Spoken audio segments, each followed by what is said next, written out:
Przed nami kolejny interesujący temat, a mianowicie sprawa dotycząca tego, kto i jak podejmuje decyzje w zakresie tworzenia całej siatki połączeń lotniczych. W związku z tym moim dzisiejszym gościem będzie Robert Ludera z biura siatki, który opowie nam, co stoi za decyzjami dotyczącymi tego, gdzie w najbliższym czasie możemy lecieć. Zapraszam na naszą rozmowę. Widzimy się już za chwilę.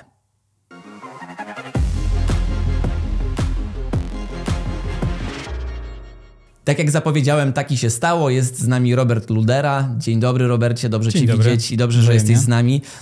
Kiedy mówi się o dyrektorze biura siatki, to brzmi bardzo poważnie, bo może powstać pytanie, czym ta siatka w rzeczywistości jest. Ja rozumiem, że siatką wy nazywacie ogólną siatkę połączeń. To jest ten rodzaj siatki, o której będziemy dzisiaj rozmawiali. Dokładnie tak. Siatka połączeń, czyli cały kształt samolotów, kierunków, godzin operacji. Tak. A to jest takie pojęcie, które wy używacie tak trochę półslangowo, czy to jest takie naprawdę pełne, oficjalne określenie na to wszystko, na tą całą układankę, która nam się dzieje? To jest takie określenie, które jest w branży stosowane nie tylko w Polsce, ale również za granicą. No właśnie. I teraz w momencie, w którym my patrzymy sobie na tę siatkę, to ona może wyglądać imponująco, no bo mamy kierunki w każdą stronę świata, ale to, co mnie bardzo interesuje i o co chciałbym zapytać w imieniu właśnie naszych widzów i słuchaczy, to jest to, jakim cudem wy jesteście w stanie dokonać właśnie tych wszystkich roszad i ustawień w taki sposób, że ta siatka ostatecznie wygląda tak, jak wygląda. Jak to w ogóle technicznie powstaje? Zajmuje się tym po pierwsze cały zespół osób. Okej, nie tylko ty.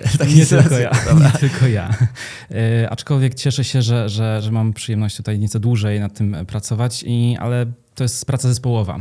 I nie tylko całego zespołu siatki, ale również służb operacyjnych, technicznych i szeregu innych działów handlowych. Tak naprawdę zaczynamy od pewnej koncepcji, pewnego pomysłu, pewnej inspiracji, która później przerodzić się może w pewien plan biznesowy, pewne założenia dotyczące na przykład częstotliwości połączenia, godzin operacji, tego, do kogo chcemy kierować naszą ofertę. Tworzymy pewne prognozy przychodowe, prognozy kosztowe. No jeśli to wszystko się spina, no to po kilku, czasami kilkunastu miesiącach wychodzi nowe połączenie. Okej, to tyle trwa czasami, tak? Tak, czasami to trwa nawet 1,5 roku albo i dłużej. Wow, to powiedziałeś naprawdę o bardzo wielu elementach, które mają na to wpływ. A tak się zastanawiam, czy wpływ na to mają także takie, no nie chcę tego nazwać oddolnymi, ale już w sumie nazwałem, więc tak nazwę, inicjatywy jak to, że nie wiem, pasażerowie się zwracają z prośbą o jakieś połączenie, albo nie wiem, są to jakieś środowiska całe, które proszą o to, żeby to był jakiś określony typ połączenia. Czy coś takiego w ogóle jest brane pod uwagę w całych tych wszystkich właśnie bardzo ważnych sprawach, o których mówisz, no bo no, jakby te wszystkie rzeczy się też muszą zgadzać biznesowo, organizacyjnie i muszą mieć sens, no ale co z takimi emocjonalnymi sprawami? Ja myślę, że to jest coś, co przede wszystkim bierzemy pod uwagę. Przede wszystkim liczymy się z interesem naszych pasażerów, naszych klientów, aczkolwiek czasami w bezpośrednim przekazie przekazują informacje, które może są z naszej perspektywy mniej istotne niż to, co później musimy sami wyszukać. Ale takie inspiracje czerpiemy zarówno z wewnątrz firmy, z naszego obszaru, z innych obszarów, jak i z zewnątrz, od pasażerów, od każdego, kto jest potencjalnie zainteresowany naszą ofertą. Więc tak, czerpiemy inspirację od pasażerów. A czy możesz powiedzieć o jakimś takim przykładzie, który się faktycznie zdarzył w historii spółki, kiedy właśnie jakaś grupa poprosiła o połączenie i je dostała? Ciężko taki konkretny przykład znaleźć. Myślę, że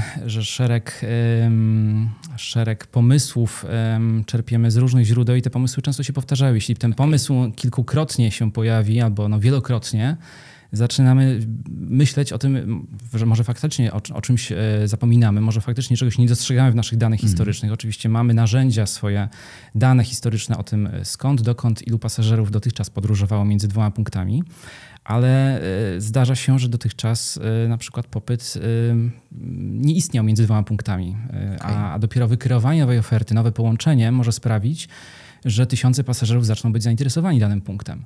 Tak było przykładowo z połączeniem do Hanoi. Historycznie mieliśmy informacje, że rocznie między Polską a Wietnamem, a Hanoi podróżowało około 7 000 pasażerów w każdą stronę. Uruchomienie tego połączenia spowodowało, że ta wartość bodajże się potroiła. Więc tego typu efekty staramy się przewidzieć i uwzględnić w naszych analizach. To trochę brzmi dla mnie o tyle niesamowicie, że mamy do czynienia tak naprawdę z sytuacją, w której trochę musicie powróżyć z fusów, bo 7 tysięcy pasażerów, powiedzmy jest to całkiem spora liczba, ale w momencie, w którym po uruchomieniu tego połączenia udało się to potroić, to znaczy, że wy w dużej mierze nie tyle stworzyliście popyt, co go przewidzieliście. I rozumiem skalę odpowiedzialności, która jest z tym związana, bo akurat w tym przypadku super wyszło, ale bywają pewnie takie sytuacje, w których trzeba to zrewidować, bo na przykład jakiś określony cel tego połączenia był inny, bo pamiętam kiedyś też, jak mówiłeś mi o konkretnych celach, że wy bardzo mocno rozgraniczacie to, że mamy do czynienia z biznesowym połączeniem i z turystycznym. I jak w praktyce wygląda planowanie jednego i drugiego kierunku? Poruszyłeś tutaj bardzo ważny wątek, gdyż i to właśnie od pasażerów często, czy naszych partnerów z portów lotniczych, z lotnisk, pozyskujemy informacje, dla kogo tworzymy ofertę. Czy jest to pasażer biznesowy, czy to jest pasażer, który podróżuje w danym kierunku w celach wypoczynkowych. Czasami mamy pewne czucie tej sytuacji, ale te informacje właśnie od lotnisk, od pasażerów są dla nas bezcenne. Gdyż czym innym jest stworzenie oferty dla pasażera biznesowego, który często leci za granicę, do Europy Zachodniej, tam i z powrotem jednego dnia, albo leci rano, wraca następnego dnia wieczorem i potrzebuje częstych lotów, o dobrych godzinach dostępnych biznesowo, można powiedzieć, rano, wieczorem. A czym innym jest tworzenie oferty wypoczynkowej pasażerom, którzy lecą na tygodniowy wypoczynek i potrzebują nie rejsów w poniedziałek, środę i piątek, ale zazwyczaj na przykład w sobotę, w niedzielę i to w środku dnia, a nie rano, kiedy musieliby czekać na dobę hotelową. Rozumiem. Więc, czym innym jest kreowanie oferty, tworzenie naszej oferty rozkładu, połączenia czy danego kierunku dla pasażera podróżującego w celach wypoczynkowych, a czym innym w celach biznesowych. Rozumiem.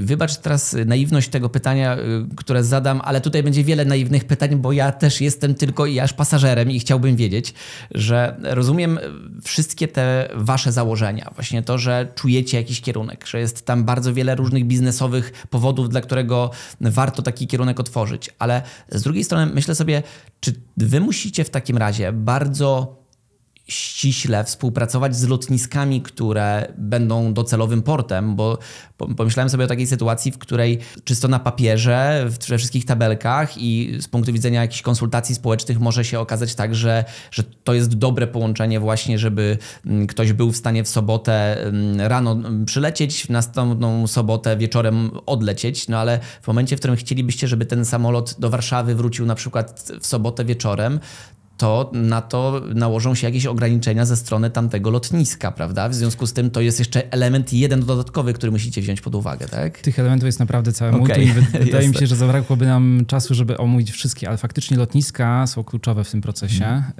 Lotniska są dla nas partnerem w dyskusji o kwestiach handlowych, operacyjnych. Szereg lotnisk w dzisiejszych czasach posiada pewne ograniczenia w zakresie na przykład godzin operacji. Samo lotnisko Chopina w Warszawie jest zamknięte w godzinach nocnych i musimy oczywiście tak zaplanować rejsy, żeby nie przylatywać tutaj o 3:00 w nocy, bo ani lotnisko nie byłoby z tego zadowolone, ani też pasażerowie. Musimy się liczyć czasami z ograniczeniami dotyczącymi typów samolotów, które na danym lotnisku są pożądane bądź są dyskryminowane. Są takie lotniska, które bardzo dbają na przykład o hałas.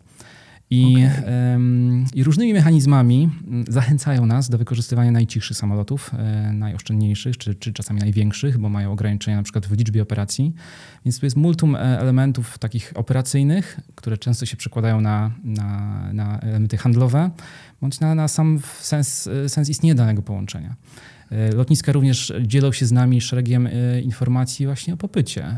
Mają tą niesamowitą przewagę czasami nad nami, że znają rynek lokalny. My czerpiemy tylko informacje albo od pasażerów, albo z czasami suchych danych, które oczywiście pozyskujemy, ale taka znajomość rynku lokalnego dla nas jest też bezcenna. I właśnie a propos tej znajomości rynku lokalnego, to jest na pewno trudne z waszej perspektywy, że łączymy Europę z wieloma różnymi kierunkami, które czasami nam się wydają egzotyczne i mamy do czynienia z wieloma kulturami, które mają inne zwyczaje niż nasza.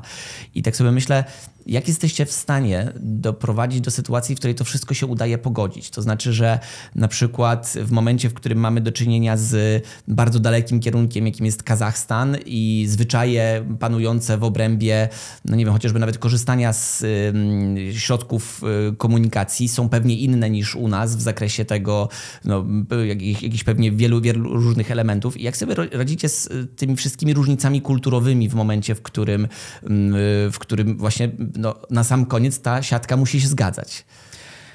Przede wszystkim czerpiemy tutaj informacje od partnerów lokalnych. Staramy się do większości kierunków odwiedzić całym zespołem. Znaczy nie całym oczywiście, nie cała firma leci, ale kluczowe osoby z różnych obszarów lecą, żeby poznać specyfikę danego rynku. Mogą to być różne rzeczy. Na pewno staramy się na takich kierunkach przede wszystkim dalekiego zasięgu dostosować posiłki na pokładach. Są inne posiłki na rejsach do Korei, a inne posiłki na rejsach do Stanów Zjednoczonych. O wow, gdzie leży ta inność, przepraszam? Inne menu. A po prostu inne menu. I to wynika właśnie z tego, kto tam lata. Dokładnie. O wow, czyli jest kimchi na przykład lecąc do Korei Południowej? Dokładnie tak. Ciekawe. Czyli to jest jakby ta wielka sprawa związana z wyborem danego kierunku. To jest powiedzmy jest taka skala makro, ale w skali mikro będzie miało to wpływ na menu pokładowe, czy chociażby nawet godziny połączeń i to są wszystkie elementy, które też musicie... Godziny połączeń są również elementem, którym musimy brać pod uwagę nie tylko z naszego wewnętrznego interesu handlowego, ale również z tego, czy pasażer w danym kierunku jest przyzwyczajony do tego typu godzin. Właśnie. Przykładowo takie porty jak na Kaukazie, Rywań, Tbilisi, Baku, pasażerowie w tych kierunkach są przyzwyczajeni do podróżowania w środku nocy.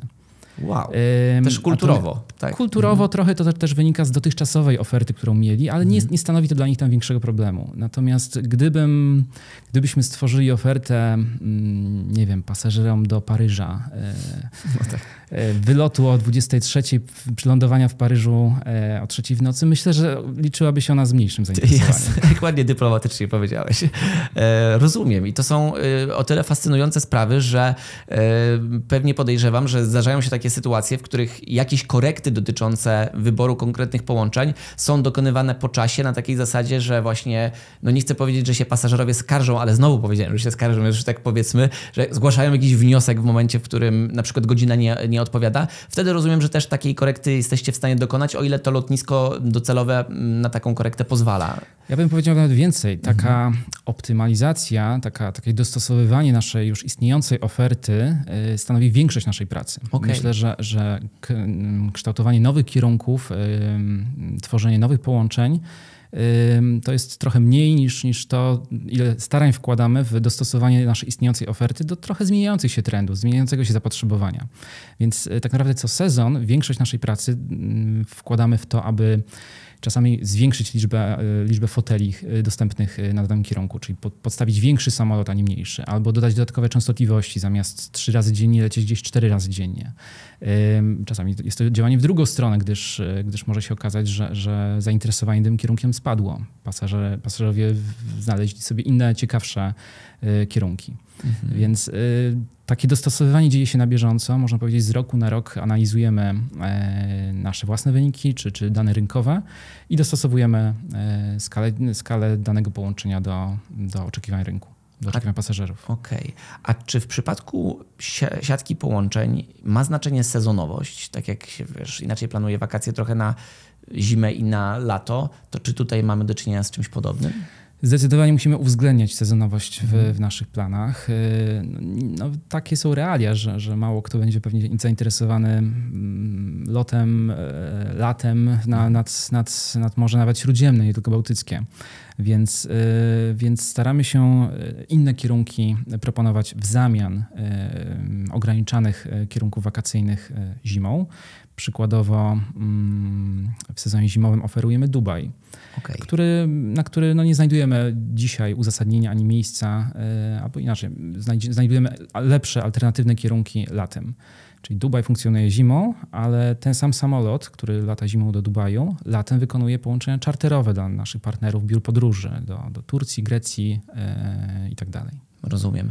Powiedziałeś wcześniej o fantastycznym przykładzie Hanoi w Wietnamie i to była rzecz o tyle imponująca, że ewidentnie było tam więcej pasażerów niż pewnie można było się spodziewać, ale czy masz jakieś takie kierunki, które cię zaskoczyły i pozytywnie, i negatywnie w takim kontekście, że no, spodziewaliście się na przykład, że będzie dobrze, ale okazało się, że nie tyle nawet ten odbiór tego połączenia mierzony liczbą wykupionych biletów, co na przykład chociażby nawet takim, no, powiedziałbym, być może błahym aspektem, jak to, że się po prostu pasażerowie ucieszyli z tego, że się lata w tamtym kierunku. Czy coś takiego pamiętasz ze swojej pracy? Trudne pytanie. Myślę, że większość naszych nowych kierunków jest mile odbierana i cieszy nas to bardzo i staramy się na tej fali, można powiedzieć, iść krok dalej. Czasami zaproponować, nie wiem, zamiast 3, później 4, 5 rejsów tygodniowo, czy nawet drugi rejs dziennie. Albo w danym kierunku dalej się rozwijać. Bardzo pozytywnie zostało odebrane połączenie do Baku, które uruchomiliśmy w zeszłym roku. To połączenie było uruchomione z względnie niewielkim wyprzedzeniem, ale mimo wszystko cieszyło się bardzo dużym zainteresowaniem i w tym roku zwiększyliśmy jego częstotliwość. Latamy tam dużo częściej i myślimy, że na tym nie poprzestaniemy. Okej, ciekawe. I taki kolejny kierunek, który już ogłosiliśmy, to jest Taszkent. Te rejony są egzotyczne, ale są bardzo, bardzo ciekawe dla naszych pasażerów, dla polskich pasażerów i nie tylko polskich, gdyż nastawiamy się oczywiście też na przewożenie tranzytów przez Warszawę w te rejony świata. Okej. A czy to jest też tak, że czy to jest też tak, że wpływ na połączenia, które ustanawiacie, mają jakieś zaszłości historyczne? Bo tak właśnie doszedłem do wniosku, ale być może błędnego, że ta trasa na przykład do Kazachstanu może być popularna ze względu na właśnie to, że tam nadal mieszka bardzo wielu Polaków i w związku z tym to jest taki powód, dla którego być może jest to częściej wybierane połączenie. Czy to jest też tak, że to też ma znaczenie? Czy to tak korelacja, a nie związek przyczynowy, bym powiedział, w tym zauważyłem? Myślę, że to jest raczej bardziej korelacja, aczkolwiek liczymy się oczywiście z tym, z takimi faktami. Staramy się też tego typu niuanse wyszukiwać, a później czasami je wzmacniać, ale no czasami są takie przykłady jak emigracja Polaków do Brazylii czy Australii, której dzisiaj nie obsługujemy albo obsługujemy tylko z pomocą partnerów. Więc nie zawsze to jest taki aspekt, który ma pierwszorzędne znaczenie, ale w Kazachstanie faktycznie dostrzegliśmy ten aspekt. Dlatego naszym pierwszym połączeniem do Kazachstanu jest Astana, a nie Almaty, ale mam nadzieję, że doczekamy się również dalszych. To i tak dobrze, że to jest, bo to przecież nie wszystkie linie lotnicze w ogóle latają w tamtym kierunku, więc tutaj też podejrzewam, że właśnie Warszawa jest całkiem dobrym hubem przesiadkowym w takiej sytuacji. Ale zastanowiło mnie bardzo to, a z drugiej strony zaciekawiło, kiedy powiedziałeś, odpowiadając na to moje pytanie o te, w cudzysłowie, skargi, że to nie jest nic nowego, że wy dokonujecie zmian w trakcie już wprowadzonego jakiegoś połączenia i że to jest raczej standard i główna część, którą się zajmujecie, bo być może miałem mylne wyobrażenia, ale myślałem sobie o tym tak, że skala przygotowań, którą wy robicie wcześniej i też środków tego, że to jest PR-owo ogłaszane i tak jak sam powiedziałeś, że zwykle te kierunki są dobrze przyjmowane na takiej zasadzie, że to jest taki często news w mediach, że się pojawia to, że latamy tam, to nagle się interesujemy tą częścią świata. Ja tak pamiętam z takim przykładu, takiego zupełnie mikro, w przypadku moich rodziców, którzy mieszkają w Zielonej Górze, w momencie, w którym został uruchomiony kierunek Zielona Góra-Zadar bezpośrednio, no to moi rodzice nagle odwiedzili Chorwację, chociaż nigdy nie mieli wcześniej takiego pomysłu. Dokładnie tak. Więc rozumiem też, w jaki sposób to działa, ale myślę sobie też o tym, że właśnie dokonujecie tak wielu różnych przygotowań, że jednak później ta korekta jest dla was postrzegana jako coś naturalnego, a nie coś wyjątkowego, mimo właśnie tych wszystkich przygotowań. Dobrze to rozumiem? Zgadza się. Takie korekty na bieżąco są wprowadzane. Czasami nawet z krótkim wyprzedzeniem musimy reagować. No, niestety czasami sytuacja wojenna nas do tego zmusza albo jakieś inne losowe przypadki, ale zasady są to raczej dostosowania o charakterze takim handlowym, jakieś przesunięcie o pół godziny przykładowo może nam pozwolić zainteresować kolejną grupę pasażerów naszym rejsem. Czasami jest to trochę gra z konkurencją. Widzimy pewien ruch konkurencji i sami musimy rozważyć pewną ewentualną odpowiedź. No tak, nie pomyślałem, że to nie jest tak, że to się dzieje w próżni, tylko tak naprawdę są jeszcze konkurencyjne loty, które czasami czasami są wykonywane chociażby nawet z tego samego lotniska. Dokładnie tak. Pamiętam też, jak kiedyś opowiadałeś mi o tym, że też zupełnie inaczej planuje się połączenia, które są połączeniami transferowymi i połączeniami, nie pamiętam czy dobrze to pamiętam, point to point, użyłeś jakiegoś stwierdzenia. I tak sobie myślę o tym, jeśli chodzi o lot, to większa część lotów to są właśnie takie destynacje do określonego celu, a nie przesiadkowe? Czy to są rzeczy, które tak trochę porówno, czy jesteś w stanie powiedzieć o tym, które są przez was preferowane? Myślę, że nie mamy preferencji dla żadnego modelu, można powiedzieć, połączenia czy pasażera. Chcemy gościć na naszych pokładach zarówno pasażerów, którzy podróżują point to point, czyli bezpośrednio z Warszawy, przykładowo do rzeczonego wcześniej nie wiem, Paryża czy Baku, jak i pasażerów tranzytowych, którzy nie rozpoczynają swojej podróży ani w Warszawie, ani w Paryżu, tylko przesiadają się na przykład z Krakowa przez Warszawę do Paryża albo z Paryża przez Warszawę do Bukaresztu. Więc faktycznie proces, nasze planowanie takiej oferty wygląda trochę inaczej dla jednego i dla drugiego pasażera. Ale LOT funkcjonuje w takim modelu przewoźnika właśnie tranzytowego i ten model chcemy rozwijać, więc dużą uwagę poświęcamy temu, aby nasze godziny operacji zgrywały się ze sobą, czyli przylot z jednego rejsu umożliwiał szybką, ale też nie za szybko. Oczywiście chcemy przede wszystkim pasażera dowieźć na miejsce, przesiadkę na inne połączenie, które może być w zainteresowaniu tego pasażera. Przykładowo tak zaplanowaliśmy godzinę operacji połączenia z Baku i do Baku, aby na przykład pasażer przylatując do Warszawy o godzinie 6:30 miał następnie do dyspozycji 25-30 innych połączeń w następnych 2-3 godzinach, na które może się przesiąść i podróżować swoją podróż, na przykład kontynuować swoją podróż do Europy Zachodniej. Ciekawe, bo ja na przykład z perspektywy pasażera zawsze myślałem, że te wszystkie rzeczy się dzieją tak trochę wynikowo. To znaczy, że ja sobie planuję lot i tak myślę sobie, no to tak sprawdzam, co mi pozostało, ale nigdy nie pomyślałem, że ktoś wcześniej dokonuje jakiegoś tam właśnie liczenia, kalkulowania, tak żebym ja na wszelki wypadek zdążył. A to się jednak odbywa regularnie. Tak, my musimy zaplanować to już na samym początku, zanim udostępnimy dane połączenie do sprzedaży, musimy wiedzieć, jakich pasażerów chcemy przewozić, skąd, dokąd przez Warszawę. I tego typu kwestie są jednymi z pierwszych, które musimy przeanalizować i nastawić się po prostu na pewien model funkcjonowania danego połączenia. Zainteresował mnie też bardzo wątek, o którym wspomniałeś, o strategii lotu w zakresie tego, żeby tych połączeń transferowych było coraz więcej. Ja też trochę przygotowując się do tej rozmowy poczytałem i gdzieś tam pozbierałem jakieś opinie, że wiele osób twierdzi, że my jako Polska mamy coraz bardziej taki większy wpływ na ten konkretny rejon świata, znaczymy coraz więcej, zwłaszcza w obliczu tych wszystkich wydarzeń, które w ostatnim czasie miały miejsce. Nie wiem, na ile to jest takie trochę klasyczne polskie narzekanie i na ile tak jest w rzeczywistości, że słyszałem też takie głosy o tym, że my nie wykorzystujemy do końca swojego umiejscowienia i to geograficznego i coraz naszej bardziej rosnącej pozycji, bo tych lotów transferowych u nas jest za mało, chociażby nawet ze względu na Warszawę. I tak się zastanawiam, czy to jest coś, co po pierwsze jest prawdą, a po drugie, czy to jest trochę tak, że z tym da się coś zrobić pod warunkiem, że to jest prawda faktycznie.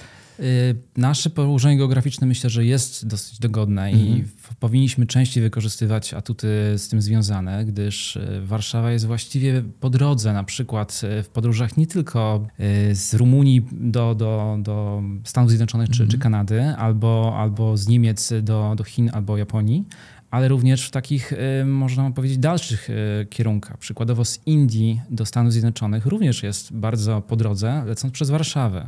Oferta bezpośrednia jest dosyć ograniczona i widzimy w tym szansę, żeby LOT częściej sięgał po tego typu potencjały, po tego typu szanse rynkowe, co pozwoli nam na otwieranie czasami połączeń, które nie miałyby uzasadnienia w innym modelu biznesowym niż właśnie połączenia tranzytowego. Jasne. Podam taki przykład, że Gdyby nie połączenie do Erywania, to pewnie nie mielibyśmy połączenia do Los Angeles.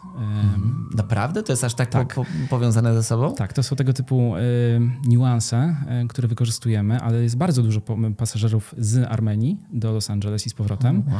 Co pozwoliło uzasadnić funkcjonowanie tego połączenia. Czasami zdarza się, że to zainteresowanie pasażera latającego bezpośrednio jest jeszcze niewystarczające do tego, żeby dane połączenie uruchomić, albo ono byłoby uruchomione z mniejszą liczbą częstotliwości. Ale przez to, że do Los Angeles wozimy nie tylko pasażerów z Warszawy, nie tylko pasażerów z Polski, ale też właśnie z Armenii, z całej Europy Środkowej, Wschodniej, wcześniej z Izraela, dzięki temu mogliśmy zaoferować większą częstotliwość połączenia i to dotyczy większości połączeń na naszej siatce. Ciekawostką jest to, że większość pasażerów, których obsługujemy, są to pasażerowie przesiadkowi. To kompletnie bym tego nie powiedział, tak intuicyjnie. No, oczywiście nie mam dostępu do danych firmy, ale z drugiej strony to jest zdecydowanie największa grupa klientów właśnie? Tak, ponad 50% pasażerów, których obsługujemy w tym roku, przewiezimy około 10 milionów pasażerów, to są pasażerowie przesiadający się w Warszawie. Oczywiście często to są pasażerowie z portów krajowych, z Krakowa, Gdańska, Zielonej Góry i tak dalej, ale nadal są to tranzyty. Trudno byłoby jakiemukolwiek przewoźnikowi uruchomić takie spektrum połączeń bezpośrednich z portów regionalnych czy z Warszawy w modelu funkcjonowania linii lotniczej tylko point to point. To teraz dopiero sobie zdałem sprawę z tego, jak bardzo naiwne było moje pytanie, mówiące o tym, czy ktoś o tym myśli, że w momencie, w którym ja przylatuję do tego portu, to mogę polecieć dalej. Kiedy mówisz o tym, że bez Armenii nie byłoby połączenia do Los Angeles, to jest o tyle rzecz, która mi trochę otworzyła głowę, że faktycznie otwieramy właśnie, tak jak powiedziałeś, point to point i potem się zastanawiamy, no ale jak my ten pierwszy point zasilimy, skąd to będą pasażerowie, nie tylko na przykład bezpośrednio lecący z Warszawy, tylko z wielu różnych kierunków. A czy wy macie jakiekolwiek narzędzia, które wam umożliwiają sprawdzenie tego na takiej zasadzie, no właśnie takiej czysto liczbowej, pod tym względem, że to nie wiem, z dokonania jakiejś ankiety albo jakiegokolwiek innego takiego klasycznego researchu rynkowego, który by to umożliwił? Czy to zawsze jest taka rzecz, która się raczej na takim przewidywaniu będzie opierała? Ankiety wykorzystujemy raczej w innych celach, żeby poznać opinię pasażera o naszej obsłudze, można powiedzieć, o naszej ofercie na samym pokładzie, jak już wejdą na pokład, czy są zadowoleni z naszych usług, czy nie, albo co im przeszkadzało. Natomiast takie dane o zainteresowaniu, o popycie pozyskujemy na rynku. Są tego typu systemy, które sowicie kosztują, ale jednak tego typu dane można kupić o tym, ilu pasażerów, skąd, dokąd podróżuje, nawet którędy historycznie. No i oczywiście to jest tylko punkt wyjścia.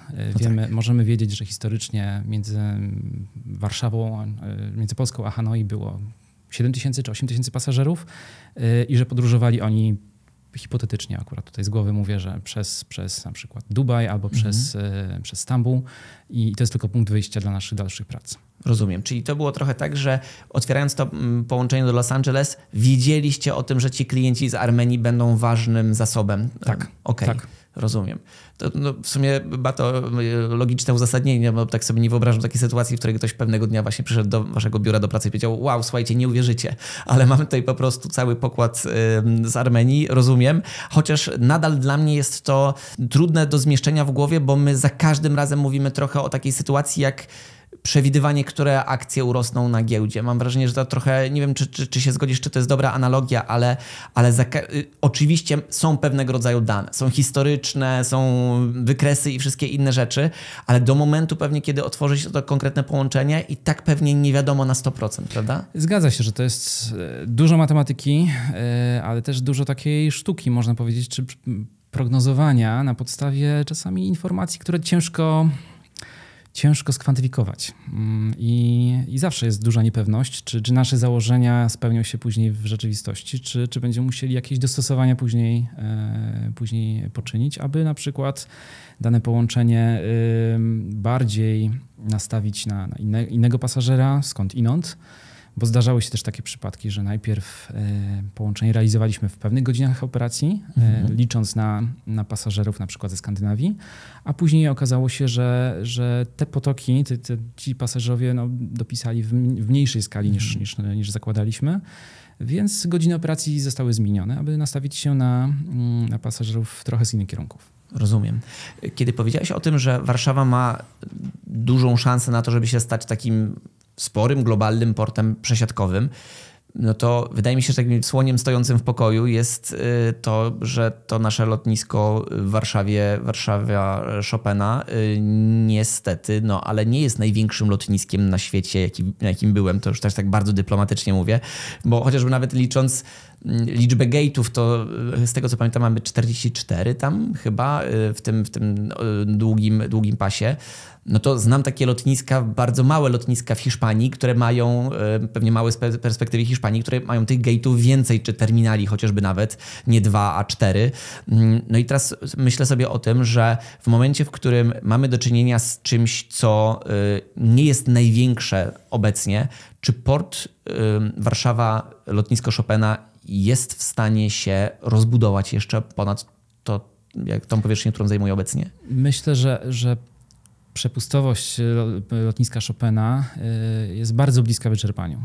I to z paru powodów. Nie tylko z powodów infrastrukturalnych, czyli tego, że trzeba by dobudować jakąś część terminalową albo rozbudować pasy startowe drogi kołowania, co byłoby już z zasady trudne, gdyż lotnisko jest otoczone przecież obszarami zamieszkałymi, ograniczone autostradą i tak dalej. Pewnie jakieś możliwości rozbudowy w tym zakresie by były, ale pewnie byłyby one bardzo drogie. To jest jeden aspekt, ale przede wszystkim aspekty środowiskowe powodują, że byłoby to albo bardzo trudne, albo wręcz niemożliwe, a na pewno bardzo drogie. Decyzja środowiskowa dla lotniska Chopina ograniczyła liczbę operacji w tym porcie do 600 dziennie. Kwestie hałasowe są tutaj bardzo ważne. Operacje, przepraszam, tylko że ci przerwę, żebyśmy dobrze zrozumieli, operacja to jest pojedyncze lądowanie i pojedynczy start? To jest albo start, albo lądowanie. Rozumiem.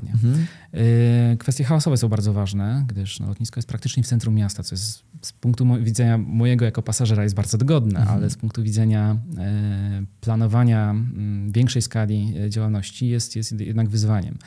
Więc hałas jest kolejną kwestią, która nieco ogranicza możliwości rozwojowe Warszawy, gdyż lotnisko nie funkcjonuje 24 godziny na dobę, a szereg nowych kierunków mógłby zafunkcjonować, gdybyśmy mieli większe możliwości w tym zakresie. Nie tylko cargo, ale również pasażerskich. Okej. A to jest tak, że kiedy mamy ten bezlitosny limit 600 operacji, skądinąd zrozumiały, bo też to wszystko musi się odbyć z poszanowaniem dla właśnie środowiska, czy też dla uszu osób, które mieszkają w okolicy.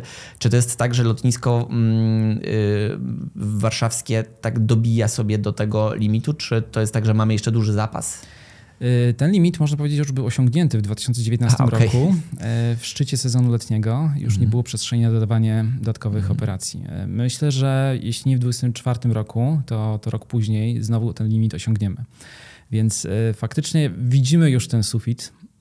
Będziemy starali się jako LOT kontynuować nasz rozwój na tyle, na ile Warszawa będzie umożliwiała to w Warszawie, ale nasze ostatnie działania też pokazały, że możemy z sukcesem rozwijać się również z portów na przykład regionalnych w Polsce, bądź na takich kierunkach jak Wilno, Londyn City, bądź Budapeszt, Seul. Rozumiem. Czy w momencie, w którym mówimy o temacie, który jest właśnie o tyle trudny w rozmowie, bo on za każdym razem ma jakąś taką polityczną konotację i trudno o tym mówić bez emocji, bo wiele interesów się ściera, a tym tematem wielkim jest Centralny Port Komunikacyjny, to z punktu widzenia naprawdę odcinając wszelkiego rodzaju polityczne kwestie, a konkretnie chodzi mi o interes LOT-u, a przy okazji interes Polski jako ważnego właśnie hubu przesiadkowego. Czy to jest tak, że z perspektywy LOT-u to by było dobrze, żeby ten Centralny Port Komunikacyjny powstał? Czy to jest tak, że LOT mówi, będziemy działali na tym, co będzie? O tak. Bardzo trzymamy kciuki za Centralny Port Komunikacyjny. Byłoby to naprawdę dla LOT-u duże wytchnienie, jeśli chodzi o przepustowość lotniskową w tym modelu biznesowym, w którym funkcjonujemy. Myślę, że że warto powiedzieć, że Polska myślę, że zasługuje na tego typu hub, na tego typu centrum przesiadkowe. Patrząc na wielkość naszego kraju w stosunku do wielkości największego portu, myślę, że jest przestrzeń do tego, żeby iść tutaj krok dalej i posiadać tego typu hub, który umożliwi otwieranie nowych połączeń, które nie zafunkcjonowałyby bez właśnie tych innych połączeń przesiadkowych w innym modelu biznesowym. Bo też rozumiem trochę perspektywę twojego biura w momencie, w którym mówimy o właśnie takim trochę narzekaniu pod tytułem, że za mało jest tych połączeń tranzytowych, powinno być więcej połączeń tranzytowych. W momencie, w którym one by miały być otwarte, a już jesteśmy tak bardzo blisko tego limitu dotyczącego decyzji środowiskowych, no to jest to bardzo ryzykowne biznesowo w takiej sytuacji, tak przynajmniej podejrzewam, otwieranie czegoś, co się w rzeczywistości technicznie nie może potem odbyć. Na pewno nie możemy planować, spekulować, że jakieś połączenie zafunkcjonuje, jeśli nie mamy pewności, że je zmieścimy w Warszawie, więc tutaj takiego ryzyka nie podejmujemy. Jesteśmy wiarygodnym partnerem i jak już coś sprzedajemy pasażerom, to chcemy to dowieźć, dowozimy to. Więc na takie ryzyko sobie nie możemy pozwolić. Jeszcze pewna przestrzeń do rozwoju na lotnisku Chopina jest i tą przestrzeń będziemy wykorzystywać. Pewnie. A czy to jest trochę tak, że to lotnisko w Warszawie obecne, zwane najczęściej pewnie, wydaje mi się, że mówi się Okęcie, chociaż to jest chyba niepoprawna nazwa. Potoczna nazwa. Tak, powinno to być jednak lotnisko imienia Chopina. Mówimy o czymś takim, że to jest port matka dla lotu? Czy to istnieje w ogóle takie stwierdzenie, w którym ten lot jest istotniejszy dla tego lotniska niż inne linie lotnicze? Czy to jest trochę tak, że lot jest po prostu jednym z wielu klientów tego konkretnego lotniska? Takiego pojęcia nie stosowałem nigdy, ale mi się podoba. Natomiast stosuję pojęcia typu port przesiadkowy, baza operacyjna. To jest powszechnie stosowane pojęcie, ale taką bazą, lotnisko Chopina jest taką bazą operacyjną nie tylko dla lotu, ale też dla takich linii lotniczych jak Enterer, jak Wizz Air, który ma też część samolotów tutaj zbazowanych. Więc jest to na pewno ważny dla nas port. LOT też jest bardzo ważnym klientem dla lotniska Chopina, ale jest tutaj wielu więcej oczywiście przewoźników, z którymi port oczywiście się liczy i musi się liczyć. Rozumiem. Ciekawe jest też to, że w takim pewnie powszechnym mniemaniu, w momencie, w którym przekraczamy ten budynek przy ulicy Żwirki i Wigury, to nam się wydaje, że my tak jakby wkraczamy trochę do świata lotu. Ja tak przynajmniej zawsze miałem, że zatracała mi się trochę różnica pomiędzy lotniskiem a linią lotniczą. Pewnie też głównie ze względu na to, że są jakieś takie elementy, w których za jakiś rodzaj niedociągnięcia ze strony lotniska będzie odpowiadała linia lotnicza tylko dlatego, że pewnie korzysta z tego lotniska i myślę, że to też mogłoby mieć wpływ na taką opinię. Przyznaję, że wielokrotnie też się mierzymy z tego typu wyzwaniami. Nie dziwię się często pasażerom, którzy mogą nie być świadomi tego, że za pewne aspekty, pewne usługi odpowiada linia lotnicza, za inne port lotniczy, a za jeszcze inne na przykład agent handlingowy, za jeszcze inne jakiś inny podmiot. Ale staramy się tutaj wszystkie uwagi brać do serca i współpracować z lotniskiem czy z agentem handlingowym, aby poprawiać naszą ofertę i adresować uwagi pasażerów. Okay. Tak kiwam posłusznie głową, ale nie mam bladego pojęcia, kto to jest agent handlingowy, więc gdybyś mógł to wytłumaczyć. Tak, agent handlingowy to jest firma, która pomaga linii lotniczej obsłużyć dany rejs w danym porcie, czyli to są wszyscy ludzie, których spotykamy w check-inie, w gejcie.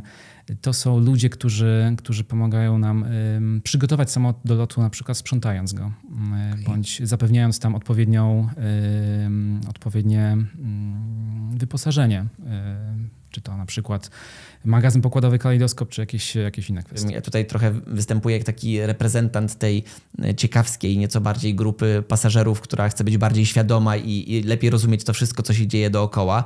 No to wiadomo, że bym cię chętnie trochę pociągnął za język i trochę podpytał o ewentualne nowe kierunki, bo właśnie ze względu na te kwestie dotyczące planów wakacyjnych, czy przeróżnego rodzaju, chociażby nawet biznesowych, ma to bardzo duży wpływ. Ja też też bardzo dobrze kojarzę, że na przykład odwiedziłem Miami ze względu właśnie na to, że tam było bezpośrednie połączenie. W normalnych warunkach to nie było jakieś takie super wygodne, żeby się przesiadać i jeszcze tam tkwić na przykład na lotnisku w Nowym Jorku przez 4 godziny, bo ta podróż się wtedy do ogromnych rozmiarów rozrastała. A mimo wszystko jest tak, że no, wydaje mi się, że decyzje waszego biura mają dużo większy wpływ na takie codzienne decyzje pasażerów, niż mogłoby nam się wydawać. Więc jakbyś mógł tak ewentualnie uchylić rąbka tajemnicy, albo ile mogę z ciebie wyciągnąć, to wyciągnę w kontekście tych wszystkich nowych rzeczy, które nas będą czekały za rogiem. To, co mogę powiedzieć, to od ostatnich ogłoszenia, które opublikowaliśmy. Naszym najbliższym nowym połączeniem będzie połączenie do Taszkentu. Uruchomiliśmy połączenie Wrocław-Seul oraz Warszawa-Rzym, do którego wracamy po kilku latach nieobecności. Myślę, że to nie są wszystkie nowości na przyszły rok. O konkretach na pewno będziemy mogli powiedzieć raczej za jakiś czas, dopiero jak formalności dopełnimy i wewnętrznych, i zewnętrznych. Natomiast to, czym mogę się jeszcze podzielić, to pewnymi aspiracjami wynikającymi ze strategii. Tam zarysowaliśmy pewne plany na najbliższe 5 lat, dotyczące kierunków, w których chcielibyśmy być obecni. Oczywiście jest tutaj dużo jeszcze do zrobienia, aby to się zmaterializowało. Natomiast chcemy rozwijać się dalej jako przewoźnik sieciowy z Warszawy w kierunkach i azjatyckich i północnoamerykańskich, więc na pewno ta siatka dalekiego zasięgu chcemy, żeby była większa. Jeśli chodzi o konkrety, no to mogę powiedzieć, co tam się znalazło, ale z zastrzeżeniem, że jeszcze jest sporo pracy przed nami, więc takie kierunki jak San Francisco, Waszyngton czy Boston, o tych kierunkach mówiło się jeszcze przed pandemią. 2 z tych kierunków mieliśmy wręcz nawet już w sprzedaży i konkretne plany, aby tam latać, ale niestety pandemia przyszła, więc musieliśmy odsunąć te plany w czasie, a to wciąż jest nasza ambicja, żeby w tych kierunkach zafunkcjonować, do tych kierunków latać bezpośrednio. W Azji, która staje się teraz również naszym priorytetem, również nastawiamy się na szerszą obecność lotu w Chinach, w Indiach, w Azji Południowo-Wschodniej, takie kierunki jak Wietnam czy Tajlandia albo Korea, już bardziej na północ, są naszą ambicją, aby tam szerzej zaistnieć. Oczywiście, tak jak wspomniałem, szereg aspektów musi się zadziać formalnych, na przykład między Polską a danym państwem docelowym. Naszych handlowych musimy zapewnić sobie odpowiednią liczebność floty. No i będziemy obserwować, czy pasażerowie nadal są zainteresowani lataniem tam z powrotem, bo patrzymy oczywiście przede wszystkim na pasażerów z Polski i do Polski, ale również na pasażerów tranzytowych. Azja Centralna myślę, że jest również ciekawym kierunkiem i te kierunki takie średniego zasięgu, bym powiedział. I nasz rozwój do Baku w zeszłym roku, do Taszkentu w przyszłym roku, myślę, że będzie tylko początkiem tego segmentu. Oczywiście też będziemy obserwować sytuację geopolityczną, która ma realny wpływ na to, czy i kiedy możemy otworzyć dane kierunki. Wiemy natomiast, że lotnisko w Warszawie może być dla nas ograniczeniem, zapewne będzie dla nas ograniczeniem, więc jesteśmy też otwarci na rozwój z innych portów. Nawet jeśli, mam nadzieję, że tylko tymczasowo Warszawa będzie dla nas ograniczeniem w zakresie rozwoju do czasu budowy CPK, to będziemy chcieli cały czas rosnąć, więc będziemy otwarci na dyskusję o naszej szerszej obecności w portach regionalnych i w portach w regionie. Super, bardzo ci dziękuję. To wyciągnąłem od ciebie więcej niż się spodziewałem. Nawet jestem zadowolony. Głównie ze względu na to, że wiesz, tak jak sobie myślę znowu od strony siebie jako pasażera, no to czysto teoretycznie nie jest dla mnie bardzo dużym problemem poczekanie na jakimś przesiadkowym lotnisku do tych 2 czy 3 godzin, bo da się to jakoś sobie sensownie włożyć w całą przyjemność podróżowania w myśl zasady, że najważniejsza jest droga, a nie cel. Ale mimo wszystko te połączenia bezpośrednie są tak bardzo kuszące, że właśnie otwierają wyobraźnię i też podejrzewam, że dlatego za każdym razem, kiedy ogłaszacie jakieś połączenie nowe, to się po prostu z tego robi duży news. Bo taka jest po prostu percepcja takiego zwykłego pasażera jak ja. Ale Robert, bardzo ci dziękuję za te wszystkie informacje. świecie, wiem dzięki tobie dużo więcej i mogę się śmiało nazwać dużo bardziej świadomym pasażerem, a o to mi chodziło. Bardzo się cieszę i bardzo mi miło podzielić się tego typu informacjami. Dziękuję uprzejmie. Dziękuję za zaproszenie.